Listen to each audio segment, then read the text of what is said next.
여러분 안녕하십니까? 좀 앉을까? 자세가 좀 안 나오는데 사건이 있어서 왔고요. 제가 막간을 이용해서 말씀드리고 싶은 게 뭐냐면, 여러분들이 제가 올리는 영상들이요, 결혼도 그렇고 결혼, 연애, 아니면 군할못도 마찬가지예요. 군할못도 그렇고, 군할못은 조직에 대한 얘기를 다루고 있는 겁니다. 그 조직이 무대가 군대라서 그런 거지 모든 조직에 통용되는 이야기예요. 그리고 공부, 멘탈 관리, 그런 것들, 논어, 그런 것들이 다 여러분 다 일맥상통하는 부분이 있어요. 그게 뭐냐면, 여러분들이 여러분 스스로의 인생을 어떻게 사는지, 살 것인지에 대한 방향을 결정하고 행동하시라는 거를 얘기하고 있거든요. 모든 진리는 통한다고 저는 생각해요. 그래서 그게 어느 한 분야에만 국한된 얘기가 아니라는 겁니다. 그래서 여러분들이, 저도 그런 과정 중에 있지만, 여러분들이 여러분 스스로 인생을 찾고 그러기를 바라고, 오늘 드릴 말씀 뭐냐면, 이혼 얘기해볼까요? 자, 이혼해도 괜찮아. 이혼해도 괜찮습니다, 여러분. 자, 우리는 왜 결혼은 좋은 거고 이혼은 나쁜 건가요? 그거 누가 생각한 겁니까? 그거 도대체 누가 결정해 준 거죠? 반대로 생각할 수도 있어요. 결혼이 나쁜 거고 이혼이 좋은 걸 수도 있습니다. 제가 지난번 라방 때 말씀드렸지만, 결혼은 제도예요, 제도. 제도라는 건 여러분이 해도 되고 안 해도 된다는 거예요. 선택의 문제라는 겁니다. 그리고 제도는 무언가 목적이 있기 때문에 있는 거예요. 근데 그런 거에 여러분들이 휘둘리실 필요가 없어요. 그런 거에 여러분들의 생각을 잠식당하실 필요가 전혀 없다는 말이에요. 지금 서양은요, 우리보다 발전된 사회에 선진 문화를 가지고 있는 그런 나라들을 보면은 이제 결혼은 의미가 없어요. 물론 이제 남녀가 만나서 아이를 낳고 그런 형태는 유지가 되지만, 그걸 꼭 결혼이라는 제도 안에 가둬 놓아야 하느냐, 그거에 대해서는 논란이 많단 말이에요. 그리고 그렇지 않은 모습으로 가고 있잖아요. 그게 바로 저는 미래라고 생각합니다. 우리의 미래는 우리가 원하든 원하지 않던 그런 쪽으로 가게 될 거예요. 그렇다면 그러니까 여기서 결혼이란 제도, 그 틀 안에 가둬놓지 말라는 겁니다. 그러니까 남녀가 만나서 사랑하죠. 이거는 자연스러운 거예요. 이건 제도가 아니에요. 이거는 인간으로서 이전에 한 명의 존재로서, 생명체로서 그렇게 하는 건 너무 당연한 겁니다. 그걸 부인하자는 게 아니에요. 그러자는 게 아니라, 그거를 꼭 결혼이라는 틀 안에 가둬 놓아야 하느냐, 결혼은 제도이기 때문에, 선택의 문제이기 때문에 그러지 않아도 된다는 겁니다. 제가 드리고 싶은 말씀은 그런 거고요. 그렇기 때문에 이제 결혼과 이혼이 더 이상 의미가 없다는 거예요. 너무 앞서 나가는 생각을 하고 있는 건가요? 아무튼, 동시대를 산다면 지금 21세기에 살고 있는 한국 사람이나 미국 사람이나, 가능하면 저라면은 그럼 선진된 걸 따르고 싶은데요. 좀 더 자유롭고, 좀 더 자기 주체적이고, 자기가 결정하는 그런 삶을 저는 살고 싶은 거죠. 이제 가끔 들어보면요, 상담을 할 때도 그렇고 보면은, 특히 이제 제가 본의 아니게 이혼 상담을 많이 하고 있는데요. 여러분, 결혼을 상담하세요. 결혼해도 될지 말지, 그거를 상담하십시오. 결혼은 제가 신중하게 하라고 말씀드렸잖아요. 근데 그렇게 상담을 하면서 보면은 사람들이, 그러니까 여성분들이 많으니까 여성분들 얘기를 합니다. 여성분들이 굉장히 주체적이지 못하는 생각을 하고 있다는 걸 많이 느껴요. 예를 들면, 제가 저번에 그랬죠. 자유에서의 도피. 사람들은 자기가 가진 자유를 감당하기 어려워서 그거를 남한테 갖다 바치고, 그리고 그 사람한테 복종합니다. 근데 그런 거에 우리나라 여성들이 많이 길들여져 있다는 생각을 해요. 그러니까 자유가 있어. 근데 그거를 내가 이 자유를 어떻게 쓸지 고민스러운 거예요. 감당하기 어려워. 여러분, 자유는 감당하기 어려운 겁니다. 책임이 따르는 거예요. 그러니까 그거를 누군가에게, 이제 결혼이라는 걸 하면은 남편에게 갖다 바친다는 거죠. 자기의 자유를. 그리고 복종하는 거예요. 그러면 그런 삶이 여러분 나쁜 건 아니라고 생각해요. 본인이 선택했다면. 그러면은 그냥 그런 삶에 만족을 하셔야 되는 겁니다. 복종하는 거. 근데 복종을 하지 않고 뭔가 자유를 꿈꿔. 그렇다면 본인이 스스로가 자유에 대한 책임을 지셔야 된다는 말이에요. 자, 제가 이런 말도 들었어요. 남편이랑 관계가 좋지 않아요. 아무튼 그런 문제가 있잖아요. 그랬을 때 그거에 대해서 어떤 분이 답을 어떻게 주냐면, 들어봤는데, 남편이 그래도 밖에서 돈을 벌어오잖아요. 돈 버는 게 얼마나 힘든데, 그러니까 참고 사세요. 그런 식으로 결론을 내더라고요. 전 굉장히 놀랐습니다. 자, 물론 밖에서 돈 버는 건 어려운 일이죠. 그렇지만 내조하는 것도 쉬운 일은 아니에요. 근데 여러분들이 그렇게 생각하죠. 내가 안에서 하는 가정 일은, 주부의 일은, 가사 일은 경제적 가치가 없는 거.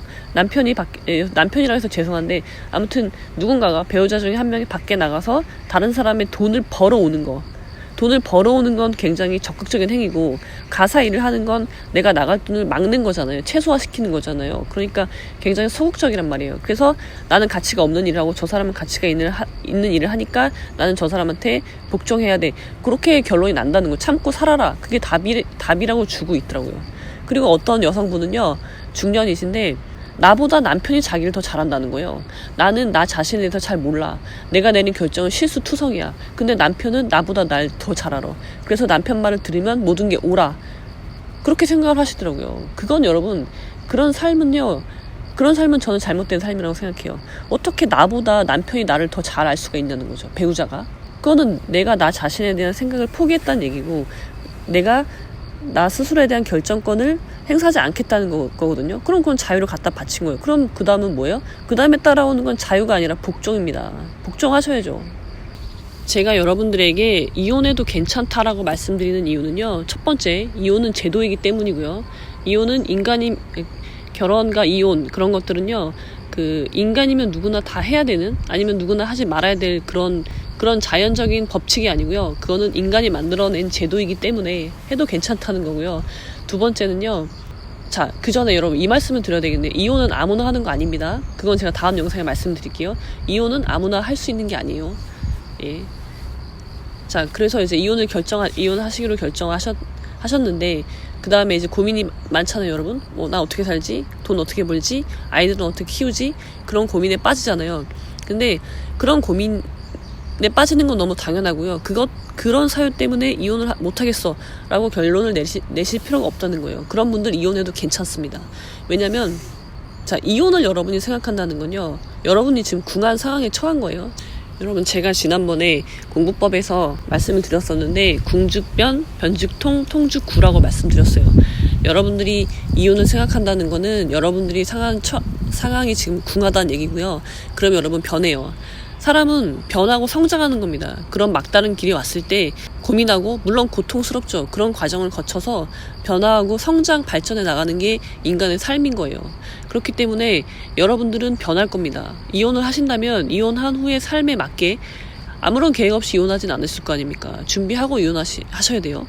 그러면은 그 계획에 맞게 여러분들이 스스로가 변해요. 상황도 변하고. 그러니까 지금 상황, 내가 이혼하지 못하고 있는 이 만족스럽지 못한 결혼 생활에 그런 상황을 두고 생각을 하지 마시라는 거예요.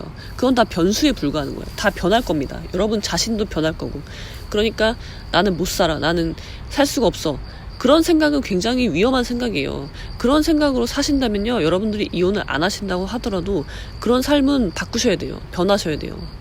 여러분 스스로 혼자 살 수 있으셔야 됩니다. 배우자가 있든 없든, 아이가 있든 없든, 친구가 있든 없든, 여러분 두 발로 스스로 이 사회의 일원으로 서는 거, 그건 굉장히 중요한 거예요. 그걸 못 하시는 분들은 죽을 때까지 못 하고 죽을 수도 있겠죠. 그런 분들에게는 언제든지 위험이 도사리고 있는 거예요. 언제든지 우울증이 올 수 있고요. 언제든지 삶이 나락으로 떨어질 수가 있어요. 왜냐면 자기 내부에 에너지가 없는 사람들입니다. 그런 사람들은. 그렇기 때문에 이혼을 해도 괜찮다고 말씀을 드리는 거예요. 근데 여러분, 이혼은 제가 말했죠. 아무나 하는 게 아니라고요. 그리고 이혼 사유가 우리가 흔히 말하는 도박, 폭력, 외도, 요 3개 아니면 이혼하지 말라? 그럼 이 3개는 100% 이혼해라? 그런 얘기잖아요. 그거 또 누가 만들어낸 말인지 모르겠는데 여러분 다 거짓말입니다. 자, 이혼하는 사유가 폭력, 외도, 배우자의 폭력, 외도, 도박, 이거 아니어도요, 이혼하실 수 있고 이혼하셔도 되고요.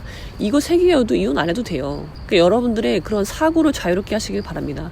그래서 제가 다음 편에 이혼은 아무나 하는 게 아니다라는 주제로 말씀을 드릴 건데, 정말 진정한 자유를 원하는 분들, 그리고 그 자유에 책임을 지실 수 있는 분들만 이혼을 하십시오. 그리고 이혼은, 여기서 제가 말씀드리는 이혼은, 결혼했는데 그 간단하게 생각하는 이혼을 말씀드리는 게 아니에요. 정말 이대로 살다가는 내 삶이 없겠다. 그런 상황에 오신 분들을 위해서 드리는 말씀입니다. 그냥 남편이랑 다퉜어요. 아내랑 싸웠어요. 그런 것들로 이혼을 생각하시는 분들을 위한 게 아니고 진지하게 자기 삶을 성찰하고 자기 앞으로의 남은 인생을 생각해서 봤을 때 이혼밖에 답이 없다. 이혼도 분명히 해답이 됩니다. 선택지에 있는 사항이에요. 그런 분들을 위해서 드리는 말씀입니다. 자, 그럼 시간이 늦어서 빨리 가야 돼. 오늘 여기까지 하도록 하겠습니다. 자, 여러분 구독, 좋아요, 알람 설정, 댓글, 공유 해주시기 바랍니다. 제가 지난번에 공부법 말씀드리면서 궁죽변, 변죽통, 통죽구라고 말씀을 드렸습니다. 제가 지난번에 목소리 잠겼네. 갔어. 야, 멋있다. 오늘 날도 좋아. 구름이 예술이야. 날씨 너무 좋다. 되게 좋다. 놀러 가야 되는 거 아니야? 그럼. 근데 현실은 여기서 지금 일하고 있어. 내가 원래 이렇게 했잖아.